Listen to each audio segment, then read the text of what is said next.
আম্মু বলছে আজকে আরেকটা আকাম নিয়ে বসলাম। আসলে এটা আমার কথা না, আম্মুর কথা যে এটি আকাম, কিন্তু আমার কাছে কিন্তু এগুলাই কাম। আপনারা যে এগুলা দেখতে ভালোবাসেন সেটা তো আমি ভালো করেই জানি। আরেকটা কথা, বড় গো কামের মধ্যে পোলা পাইন যে গুড়া গাড়াগুলা যে ডিস্টার্ব করবো না, এটা কি কখনো সম্ভব? এটা তো কোনো দিনও সম্ভব না। দুনিয়া উল্টায় গেল, পাল্টা গেলেও সম্ভব না। তা আমি আমার গোলগুলা করা শুরু করে দিলাম, আর পিছিয়ে এখান থেকে আমার সবকিছু ছিনা মিনা নিয়ে যেতেছে। ওটার প্রতিরক্ষা করার দায়িত্ব আমার নিজেরই, সেটা আমি প্রতিরক্ষা করার চেষ্টা করব। যতই সিনিমিনি করে আমার থেকে সিনা নিয়ে যাওয়ার চেষ্টা করুক, আমি তো সেটা হতে দিব না। এই যে দেখছেন কেমন থাপা, এই থাপা নাকি বিশ্বের 1 নাম্বার থাপা। এই থাপার সাথে কেউ কখনোই পাইরা ওঠে না। এমন একটা থাপা দেয়, ওরে বাপ রে বাপ। এটির মনে হয় বুড়িগঙ্গা নদীর সামনে বসায় দিলে এক থাপায় বোয়াল মাছ উঠে ফেলে। তো আমি আমার কর্ম স্টার্ট করে দিলাম, সেভাবে গোল আলু বানানো শুরু করে দিলাম। পরীক্ষায় যেভাবে আপনারা গোল আলু পাইতে, এক কালার কিন্তু গোল আলু বানাইতেছি না, এরকম ডিম কিন্তু আমি কয়েকটা কালার বানাইতেছি। দেখেন, দেখলেই বুঝতে পারবেন। অবশেষে মাঝখান দিয়ে আমার একটা গিফট এসে পড়লো, চকলেট গিফট পাইয়া তো নিজের মুখে আর সামলায় রাখতে পারলাম না। যেভাবে হোক চকলেটটারে আগে মুখে ভিতর দিয়ে আনি, তারপর হচ্ছে কথা। এই বাড়িতে এত পরিমাণ গুড়াগাড়া আছে যে এগুলার লেগে কোনো কামই আমি শান্তি মতো করতে পারি না, কখনোই না। বাম হাত এগুলাতে ঢুকাইবে, এগুলা জাতিগত স্বভাব। বিশেষ করে যখন আমি ভিডিও করতে যাম, তখনই হ্যাগো যেন চুলকানি উঠা জায়গা করতে জানি চুলকানি উঠে, আর আমার ভিডিওর মধ্যে বাম হাত ঢুকাইয়া হ্যাগো আটটারে পরিষ্কার কইরা তারপরে এখান থেকে যায়, মানে খোসাখুচি লাগাইবে আমার। যাই হোক, ওরা দুষ্টুমি করবোই, কারণ ওরা অবুঝ নিষ্পাপ, এই জন্য দুষ্টুমি করে। কিন্তু আমরা যারা নাকি বুঝের আছে আর পাপি আছি, তারা কিন্তু হ্যাগোটা দইরা রাখার চেষ্টা করতে হইব। এই কেলেগুলো দিয়ে কিন্তু আপনারা চাইলে হরেক রকমের জিনিস বানায়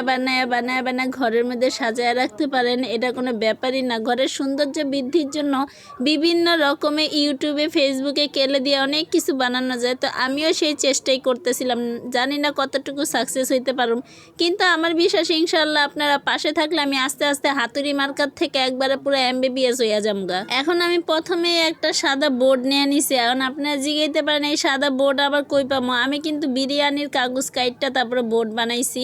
তো শুধুমাত্র বিরিয়ানির কাগজের মধ্যে কিন্তু এই কেলেগুলো হাজার আঠালো হইলেও বইব না, এজন্য কিন্তু আমি একটুখানি আঠা লাগা লইছি এবং আঠা দিয়া তারপরে আমার কাম সারা শুরু করছি। এখন হলো দ্বিতীয়বার পাতা কাটার পালা। পাতাগুলো আপনারা কেমতে বানাইবেন দেখেন। প্রথমে হাতের মধ্যে এমনি ঘষা মাজা কইরা এটার পাতার শেপে কইরা তারপরে মাঝখান দিয়ে দাগ কাটটা এটার পাতা বানায় ফেলাইবেন।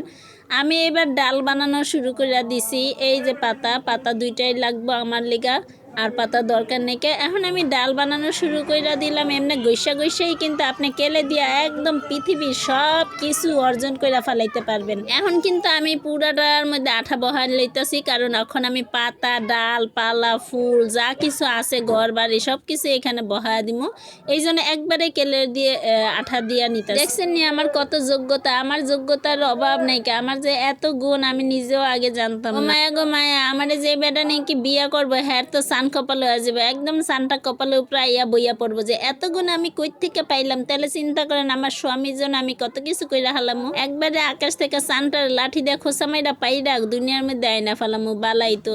এখন আহি মেন কথা, এই যে কত সুন্দর কইরা এটা ডেকোর করতেছি। তার মানে এটার ভিতরে আমি একটা প্লেটের মধ্যে আমি সুন্দর কইরা ফুলের গাছ ডেকোর করলাম। এবং এটা যদি আপনারা এইভাবে টাঙায় রাখেন বা খাটের সাইডে দিয়ে রাখেন, তাও সুন্দর লাগবো। আবার চাইলে ড্রেসিং টেবিলের সামনে যদি আপনি হাজায় রাখেন, তাও সুন্দর লাগবে। অনেক কষ্টে আপনাদের লেগে এই ভিডিওটা বানায় থাকি। মন চাইলেও সাবস্ক্রাইব করবেন, না মন চাইলেও সাবস্ক্রাইব করবেন, এবং একটা লাইক তো দিয়েই দিবেন। এটা হলো আমার অধিকার, আমার প্রাপ্য। Bye bye.